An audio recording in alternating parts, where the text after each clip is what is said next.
So you also worked with one of my favorite MCs, Royce the 5'9", on the song Imperial Hubris, right?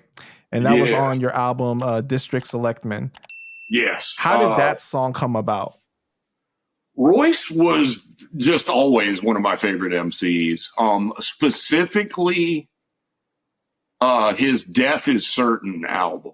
Oh man, I remember when that joint came out. I had to get it the day of. That album was ridiculous. I played that out because you got to understand too, like at the time Death Is Certain came out, that's when I'm in Tennessee. I've just experienced a tragedy with my pops. I quit my job at Sears. Like life is just hectic and insane for me. And that Death Is Certain album was like the album at the time that, I don't know, I just felt like it was a soundtrack. It was the only album that matched like what I felt like at that time.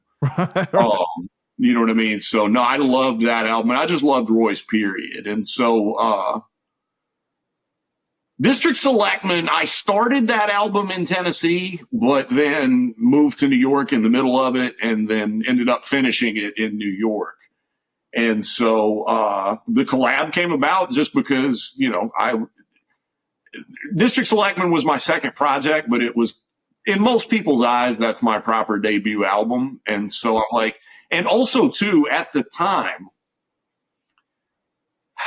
I was dating this girl who worked for TuneCore back when TuneCore is a huge company now, but at this time they were a startup that was like 6 people in a little office in Dumbo.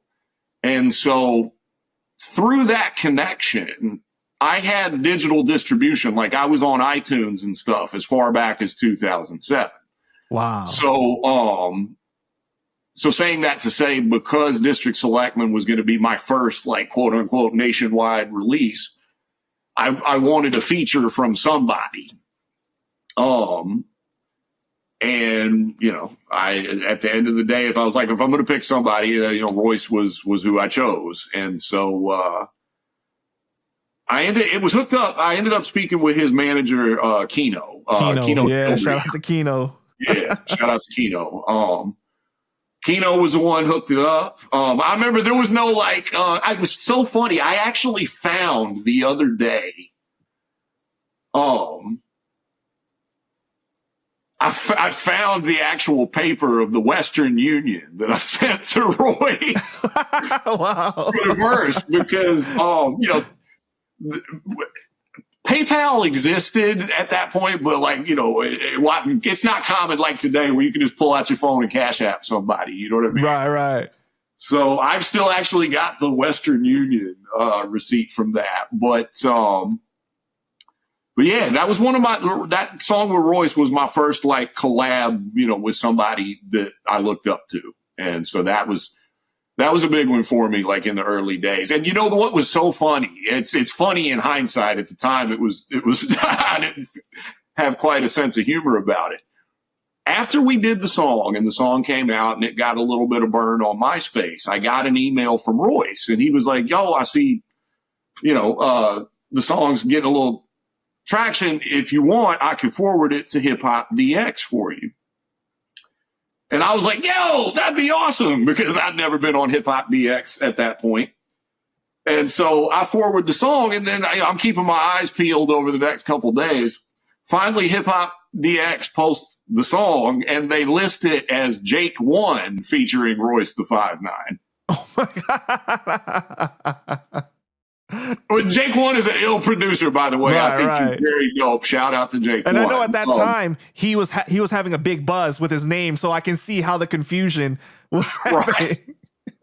So I go and I was like, "Oh no!" But these are just these. I've got a million stories like that. These are the lumps that you have to take, to eventually, build something that lasts long term. But yeah, my only regret is that I wish that present day me got to rap with Royce. Right. Because I think it's come a long way since I made that song. But even then, I remember going in there and just trying to eat my Wheaties. I'm like, at the time I gave my best effort because I'm like, Royce is just so ill. Yeah. You know, but yeah, no, if you ever see this interview, Royce, I'd love to do another joint. So But at the time when you guys decided to do the song, like, did you talk to him on the phone beforehand, or like you just sent him the track? Like, how did the correspondence go? we spoke. It was, you know, it was briefly, like most of the business and stuff, like, you know, I dealt with Keno and all that. We spoke a little bit over email after the fact and all that, but I haven't spoke to Royce in a while. Got you.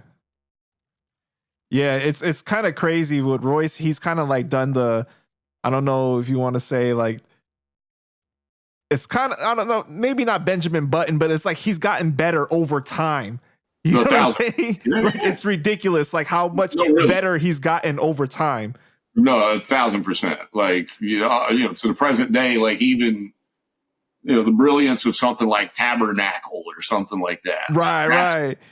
But that's the ill part about getting older as an MC is that, like, you know, if you keep doing your due diligence as you go, like, you should be improving. And, you know, he wouldn't, I think it takes a certain number of years of experience to be able to write so vividly like that.